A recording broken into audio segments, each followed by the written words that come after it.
Waalaikumsalam. Ya, ya Bu Lis, bagaimana persiapan untuk pembelajarannya sekarang? Alhamdulillah Pak, sudah dipersiapkan dengan maksimal, dengan materinya, dengan perangkat pembelajarannya juga sudah dipersiapkan secara maksimal. Untuk RPP mungkin ya, administrasi pembelajarannya sudah disiapkan. Iya, penilaian dan lain sebagainya. Terus untuk hari ini rencananya Bu Lis mau masuk ke kelas berapa? Saya masuk ke kelas 7. Ya, kelas 7 mata pelajaran PPKN. Mata pelajaran PPKN. Ya. Terus untuk kira-kira untuk tujuan pembelajaran hari ini tuh apa sih? Tujuan pembelajarannya anak-anak itu mampu menganalisis tentang Bhinneka Tunggal Ika serta mengidentifikasi mengenai keberagaman dalam bingkai Bhinneka Tunggal Ika. Terus untuk tujuan pembelajarannya kalau lebih diperinci lagi apa saja? Ya. Melalui tayangan PPT atau PowerPoint, peserta didik itu dapat mengidentifikasi arti penting dalam bingkai Bhinneka Tunggal Ika melalui diskusi antar kelompok dengan baik. Melalui kegiatan diskusi kelompok, peserta didik dapat menganalisis arti memahami keberagaman dalam bingkai Bhinneka Tunggal Ika dengan baik. Nah, kemudian melalui tayangan video tutorial cara membuat poster, peserta didik dapat membuat hasil produk beserta poster mengenai keberagaman dalam bingkai Bhinneka Tunggal Ika dengan menggunakan beberapa bahan, meliputi ada karton, ada kertas HVS, ada ballpoint, ada krayon atau pewarna, ada gunting, ada lem juga Pak. Terus yang terakhir, peserta didik itu dapat menyajikan laporan hasil LKPD serta poster dalam rangka menyelesaikan proyek mengenai keberagaman dalam bingkai Bhinneka Tunggal Ika dengan baik. Oke, berarti ada 4 ya, ada 4 tujuan yang ingin dicapai oleh Bu Lis di pembelajaran hari ini ya. Karena model PJBL jadi harus ada proyek yang memang dihasilkan oleh anak. Gitu. Jadi ada tadi mengidentifikasi, terus juga yang keduanya menganalisis, terus yang ketiganya dapat membuat hasil produk terus yang terakhir peserta didik dapat membuat hasil laporan, yaitu. Jadi itu langsung dipresentasikan ya? Iya, langsung dipresentasikan. Jadi tujuan pembelajaran itu sudah jelas yang nanti akan lakukan oleh Bu Lis. Nah itu ada 4 ya, ada 4 tujuan yang nanti pokok bahasannya yaitu tadi itu arti penting dalam Bhinneka Tunggal Ika. Iya itu. Nah sekarang kira-kira ketika misalkan Bu Lisna kan sudah mempersiapkan RPP-nya sudah, bahan-bahannya sudah, terus untuk ke anaknya sudah dipersiapkan? Sudah dikondisikan anak-anaknya jadi di pertemuan sebelumnya saya sudah mengkondisikan bahwa di pertemuan sekarang kita akan membahas mengenai keberagaman dalam bingkai Bhinneka Tunggal Ika dengan menggunakan model PJBL, dan anak-anak itu sudah dikondisikan untuk membawa peralatan untuk membuat poster mengenai keberagaman tersebut. Jadi alat-alatnya sudah lengkap. Gitu. Mantap ya. Terus untuk area pengembangan yang hendak dicapai dalam pembelajaran hari ini? Ya, dapat memperdalam pengetahuan peserta didik mengenai materi keberagaman dalam bingkai Bhinneka Tunggal Ika, serta saya mengharapkan peserta didik itu bisa menerapkan nilai-nilai yang tercermin dalam Kebhinekaan Tunggal Ika itu dalam kehidupan sehari-hari. Karena menurut saya pembelajaran itu bisa dikatakan berhasil jika memang selain diketahui oleh siswa, selain menyampaikan materi, juga peserta didik itu bisa kemudian merealisasikan itu dalam kehidupan mereka sehari-hari, baru bisa dikatakan pelajaran itu berhasil. Jadi tidak cukup hanya diketahui saja, tetapi juga diamalkan, dilaksanakan gitu, baik dalam lingkungan keluarga, sekolah, ataupun juga masyarakat gitu Pak. Jadi untuk pengembangan ataupun area yang hendak dicapainya itu sebenarnya Bu Lis sudah sangat bagus sekali ya. Jadi ketika pembelajaran dan anak-anaknya itu nanti bisa menerapkan dalam kehidupan mereka sehari-hari gitu. Jadi jangan hanya bagus di kelas saja. Jangan hanya tahu, sekedar tahu, paham, tapi mereka itu tidak diterapkan gitu Pak dalam kehidupan sehari-hari gitu. Terus untuk strategi tadi itu yang digunakan itu tadi saya dengar PJBL ya. Iya, PJBL. jadi strategi yang dipersiapkan saya dalam materi kali ini itu menggunakan pendekatan saintifik, kemudian menggunakan model PJBL atau Project Based Learning, di mana anak itu selain mempresentasikan hasil dari analisisnya, juga mempresentasikan produk atau proyek dari materi yang saya sampaikan kali ini gitu, dengan medianya menggunakan media PPT atau PowerPoint. Terus kemudian metodenya ada telaah, ada tanya jawab, ada analisis, kemudian ada diskusi juga, kemudian ada presentasi juga gitu. Kenapa saya menggunakan medianya berupa PPT, PowerPoint, supaya untuk dapat meningkatkan motivasi belajar siswa? Karena setelah saya teliti gitu ya Pak, ternyata anak-anak itu dibanding hanya membaca buku saja, mereka itu lebih tertarik kalau kita menampilkan medianya gitu, apalagi ada gambar-gambarnya gitu, supaya pembelajaran juga tidak monoton dan juga tidak membosankan. Seperti itu. Itu yang terpenting adalah anak semangat untuk mengikuti pembelajaran. Iya, jadi kita itu sebagai guru menampilkan memberikan pengalaman belajar yang menarik dan menyenangkan untuk anak. Gitu. Itu salah satunya yang harus kita terapkan, harus kita tanamkan ya dalam kita sebagai guru dalam mengajar ke anak, pembelajaran di kelas. Itu pun intinya anak itu bisa menerapkan dalam kehidupan sehari-hari. Terus yang tadi itu saya juga melihat dari RPP dari Bulis, ada LKPD juga ya? Ada ya Pak, itu LKPD itu berupa lembar kerja dari materi yang memang saya sudah sampaikan gitu, dimana LKPD ini ya berguna untuk menguji hasil seberapa bisakah mereka untuk mengisi gitu, seberapa paham gitu mereka ya dalam materi yang sudah saya sampaikan gitu. Oke, Bulis, terima kasih ya. Jadi mudah-mudahan nanti ketika Bulisna melakukan pembelajaran di kelas dan saya mengikuti nanti observasi di kelas juga, mudah-mudahan bisa diterapkan ya. Amin. Ya, karena tadi itu saya ingin tambahkan lagi, Bulis sudah mempersiapkan jauh-jauh hari tentang ada tujuan pembelajaran, ada administrasinya juga, sampai LKPD anak yang nanti disampaikan dan dikerjakan oleh anak, sehingga mudah-mudahan bisa berjalan dengan lancar. Amin. Ya. Pak, terima kasih. Ya. Terima kasih Bulis ya. Iya, terima kasih. Silakan Pak. sekarang masuk kelas saja. Iya Pak.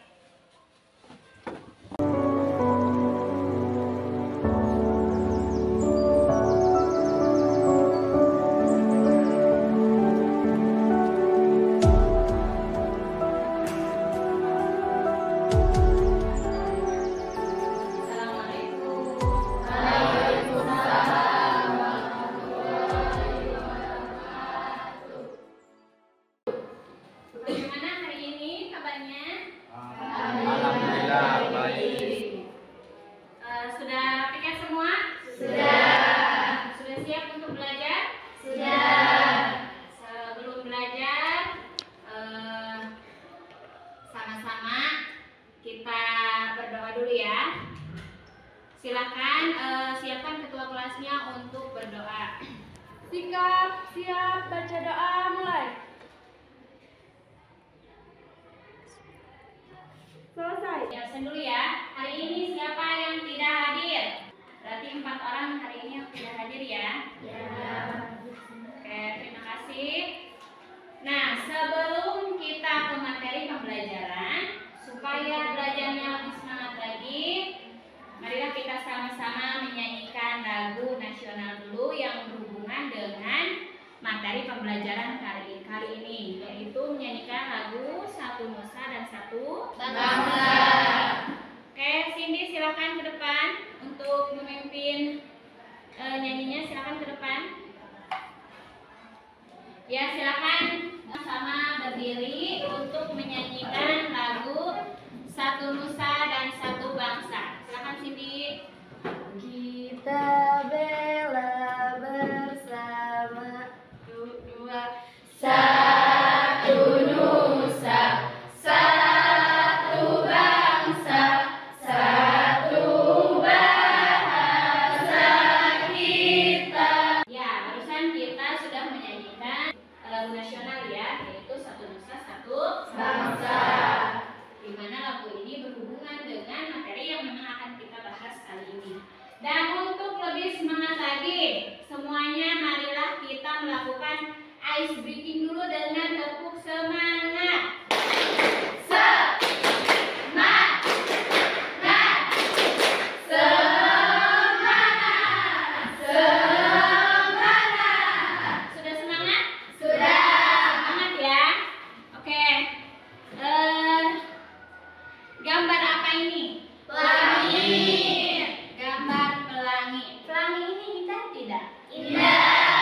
Coba menurut kalian, kenapa pelangi bisa tampak terlihat indah? Jadi, antara satu warna dengan warna yang lainnya itu tidak saling mengalahkan, tetapi saling melengkapi. Ya, makalah berpadu menjadi suatu keindahan. Ya. Masih ingat materi pembelajaran pertemuan kemarin? Masih. Yaitu apa? Jadi materi minggu lalu kita sudah membahas tentang faktor-faktor penyebab keberagaman. Untuk materi kali ini silakan kita sama-sama membacakan yang menjadi tujuan dari pembelajaran. Yang pertama, mengidentifikasi makna binetika. Yang kedua, menganalisis arti keberagaman dalam binetika tunggal ika. Jadi ada dua tujuan pembelajaran yang memang harus kalian capai ya pada pembelajaran hari ini. Dan manfaat kita, kenapa kita harus belajar mengenai tentang makna bineka dan keberagaman? Ya, supaya kita dalam hidup bermasyarakat itu menerapkan nilai-nilai yang tercermin dalam Bhinneka Tunggal Ika, seperti saling menghargai, saling menghormati, kemudian tidak membeda-bedakan, ya, hidup rukun dan juga bisa hidup bergotong royong, gitu ya, seperti semboyan dalam Bhinneka Tunggal Ika, yaitu berbeda-beda tetapi tetap satu tujuan. Dan model pembelajaran kali ini kita akan menerapkan model pembelajaran PJBL, ya, di mana PJBL itu adalah Project Based Learning, ya. Selain nanti di LKPD kalian mempresentasikan hasil analisis kalian mengenai materi ini, juga kalian harus membuat produk atau proyek, ya, berupa poster keberagaman seperti yang sudah Ibu kasih tahu minggu lalu, ya. Alatnya sudah pada bawa? Sudah disiapkan ya alatnya, ya. Ya, itu. Materi kali ini yaitu mengenai keberagaman dalam bingkai Bhinneka Tunggal Ika.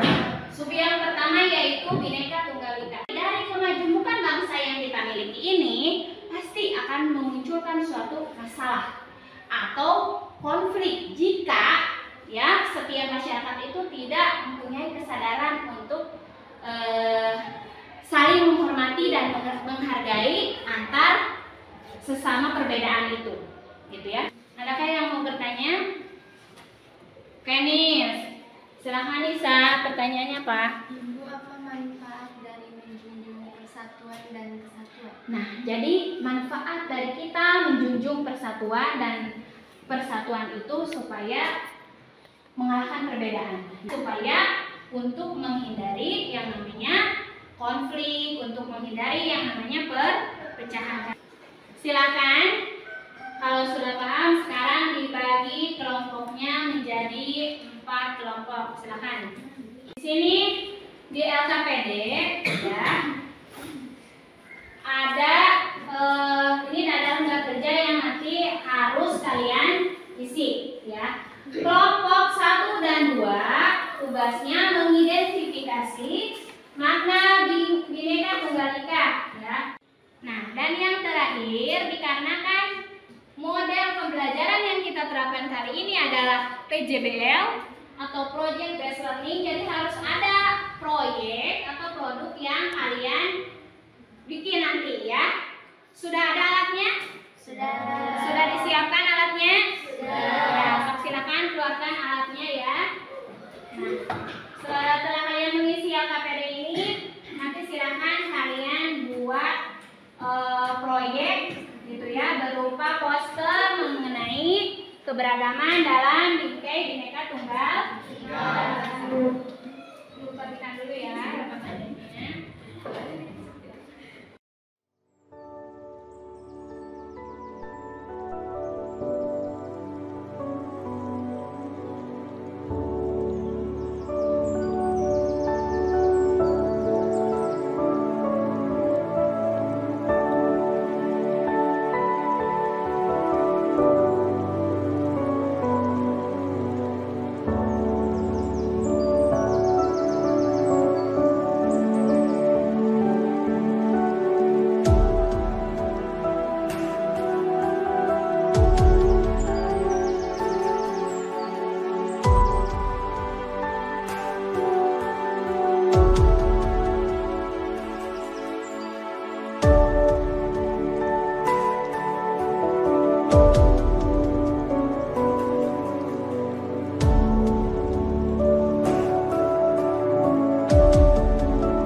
Kami dari kelompok 2 akan mempresentasikan hasil dari diskusi kelompok kami yang pertama.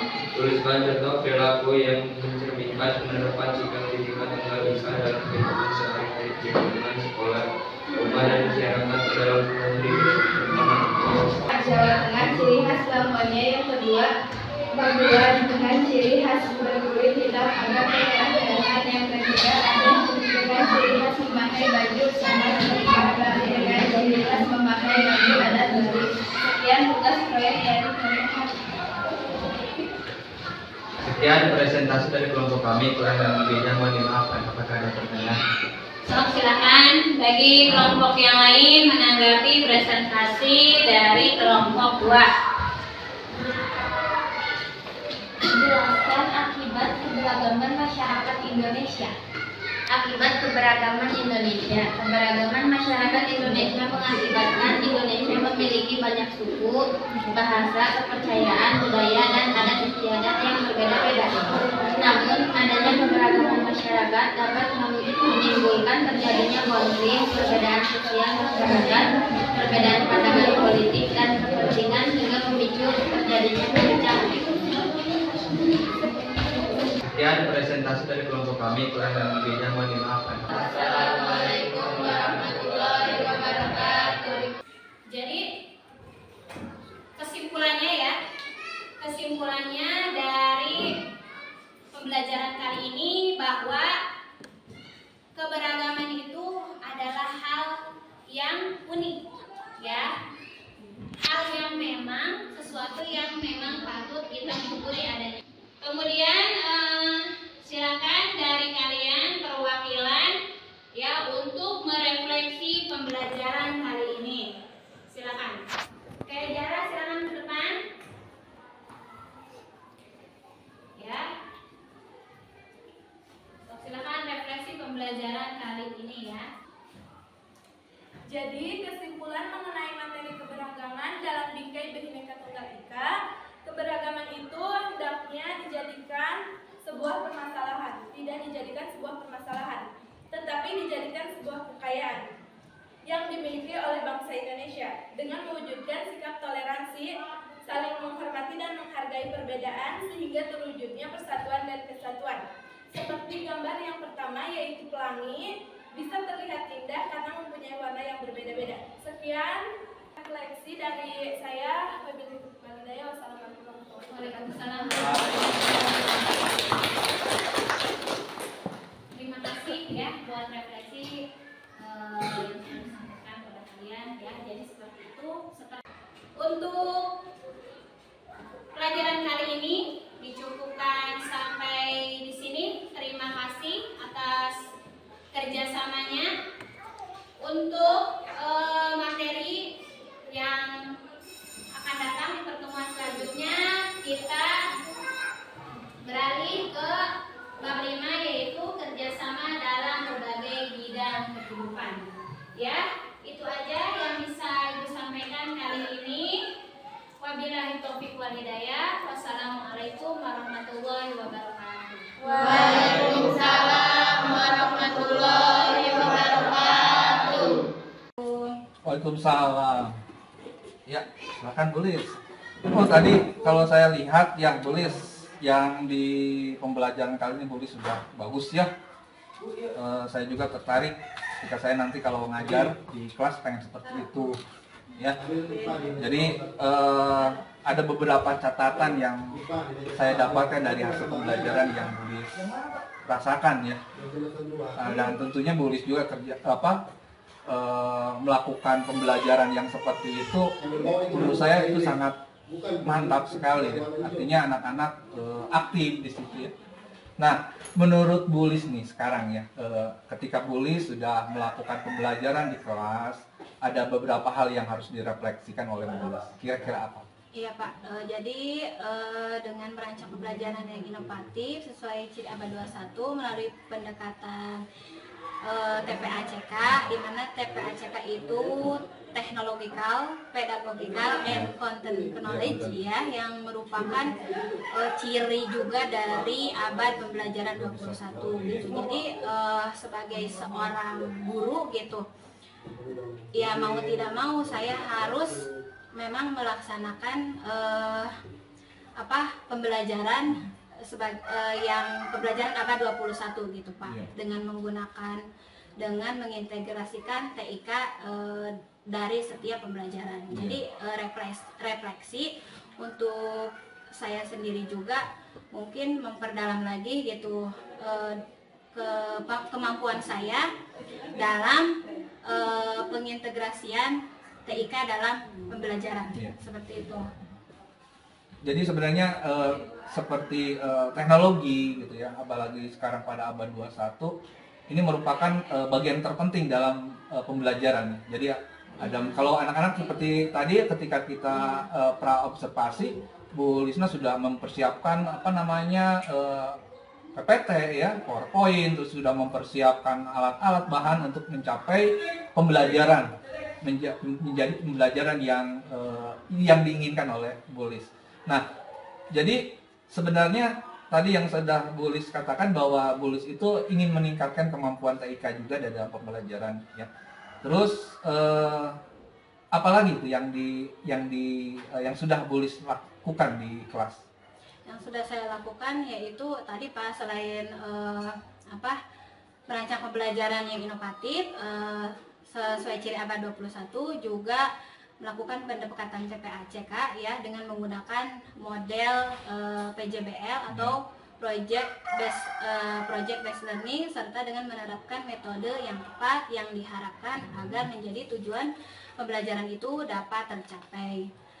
Kemudian lebih meningkatkan kemampuan saya juga dalam pemanfaatan TK, serta melakukan penerapan pembelajaran berdiferensiasi dengan cara mengelompokkan murid berdasarkan kesiapan belajar. Jadi sebagai seorang guru, kita tidak hanya menyampaikan materi saja, tetapi lebih dari itu kita juga harus dekat dengan murid, memahami setiap karakteristik muridnya gitu, karena setiap murid itu berbeda-beda, mempunyai keinginan juga yang berbeda gitu. Jadi ya sudah selayaknya kita sebagai guru mengetahui karakteristik itu, dan kemudian kita bagaimana nih caranya supaya anak-anak itu siap untuk belajar gitu, dan apa yang menjadi tujuan pembelajaran itu bisa tercapai seperti itu. Ya, jadi sebenarnya apalagi yang sekarang ya, sekarang itu kita harus bisa ya, seorang guru itu harus mengetahui karakter siswanya ya, karakter muridnya di kelas.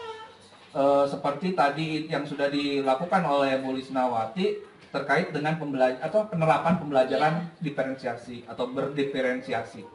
Ini pembelajaran yang menurut saya juga ini sangat penting sekali bagi guru ya. Artinya kita tahu karakter siswa, gaya belajar siswa. Nah, tadi teknisnya Bu Lisnawati penerapan pembelajaran berdiferensiasinya itu dengan menggunakan pembagian kelompok-kelompok. Pembagian kelompok kesiapan belajar mereka masing-masing. Kelompoknya itu apakah di dalam satu kelompoknya itu heterogen atau homogen? Artinya misalnya kelompok satu gaya belajarnya hanya gaya belajar hanya belajar itu kinestetis misalkan. Terus kelompok dua misal pembelajarannya itu audiovisual, apakah digabung dalam satu kelompok aja, Pak. Ya. Jadi saling bantu ya. Iya gitu, karena dari setiap kelompok itu kan ada yang mungkin lebih ke audiovisual gitu kan, seperti itu. Jadi digabungkan aja. Ya. Gitu. Supaya berjalan ya di tiap kelompoknya diskusi. Itu. Oh iya. Itu. Jadi itu mungkin refleksi yang didapatkan dari pembelajaran tadi ya. Nah, kira-kira nih di dalam pembelajaran tadi yang sudah dilakukan oleh Bu Lisna, itu ada kebutuhan dari Bu Lisna. Apa ini yang perlu ditingkatkan misalkan dari pembelajaran tadi itu? Oke, yang perlu ditingkatkan mungkin dilihat dari peserta didiknya, Pak. Jadi komunikasi antara peserta didik dengan satu yang lainnya itu masih kurang terlihat aktif gitu. Sedangkan saya mengharapkannya itu kan sekarang pembelajaran abad 21 itu harus student center. Jadi pusatnya itu bukan di guru tapi di murid gitu. Jadi murid itu yang memang harus lebih mendominasi gitu, mendominasi kelas. Jadi guru itu hanya sebatas menjembatani saja, tetapi memang peserta didik yang jauh harus lebih aktif seperti itu. Walaupun menurut saya sehebat-hebatnya teknologi itu juga tidak akan pernah bisa menggantikan peran seorang guru gitu. Jadi guru tetap mempunyai peranan penting dalam pembelajaran di kelas seperti itu. Jadi ketika misalkan kita menemukan peserta didik yang seperti itu, misal peserta didik yang kurang termotivasi atau kurang aktif di dalam pembelajaran, Bu Lisna punya nggak misalkan solusi nih? Nah, solusi untuk supaya anak itu atau murid kita itu atau peserta didik kita itu menjadi termotivasi dalam belajar, begitu juga aktif dalam mengikuti pembelajaran kita. Solusinya ya selain saya menampilkan pembelajaran yang inovatif gitu ya, Pak, menampilkan pembelajaran yang inovatif yang kira-kira bisa menarik gitu ya, menarik, tidak membosankan, tidak monoton gitu. Untuk peserta didik juga melakukan pendekatan secara emosional gitu, secara pribadi. Mungkinkah ada masalah mungkin di keluarganya atau mungkin yang sedang ada masalah dengan teman-temannya gitu. Jadi guru itu harus sampai bisa sejauh itu dekat dengan peserta didik gitu, Pak. Oke, jadi kalau secara garis besar saya juga melihat ya ketika Bu Lisna mengajar di kelas dan melakukan pembelajaran dengan peserta didik, sangat aktif ya. Jadi timbal balik antara guru dengan peserta didik, antar peserta didik dengan peserta didik yang lainnya, juga dilihatnya juga sebagian besar yang saya soroti itu adalah ketika anak bisa aktif di dalam kelompoknya gitu ya. Jadi ada sebagian kecil yang hanya diem gitu kan, tapi hanya sebagian kecil. Nah, itu kan mungkin PR untuk kita ya ke depannya. Jadi rencana tindak lanjutnya yang akan dilaksanakan supaya pembelajaran itu lebih berbobot, lebih baik lagi. Kira-kira rencana tindak lanjut yang dilakukan oleh Bu Lisna itu?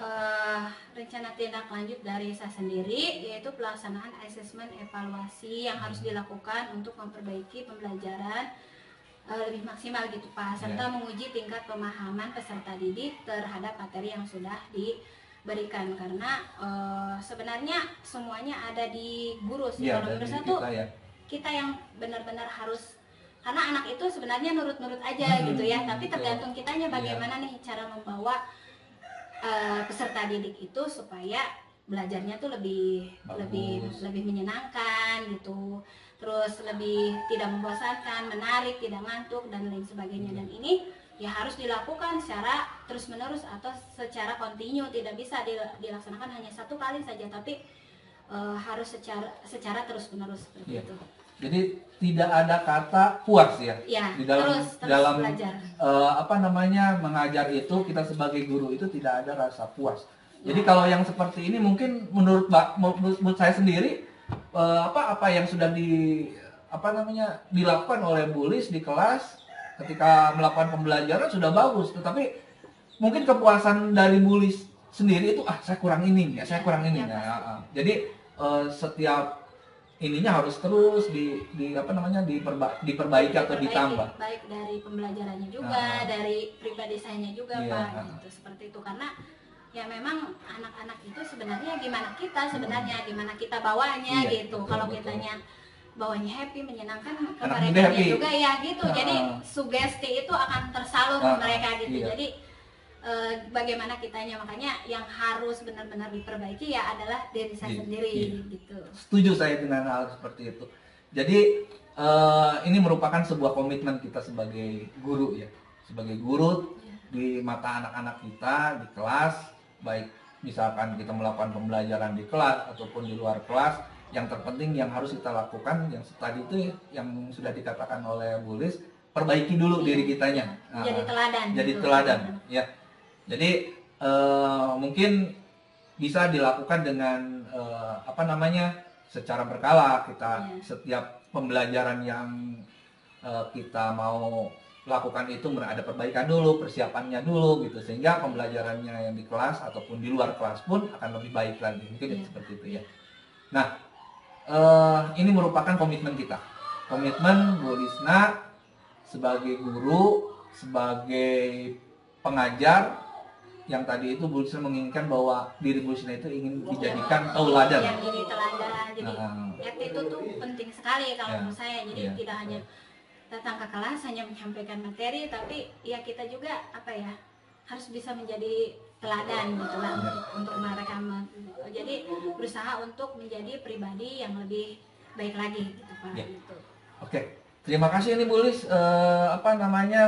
Diskusi kita hari ini menarik dan ini merupakan salah satu tugas saya secara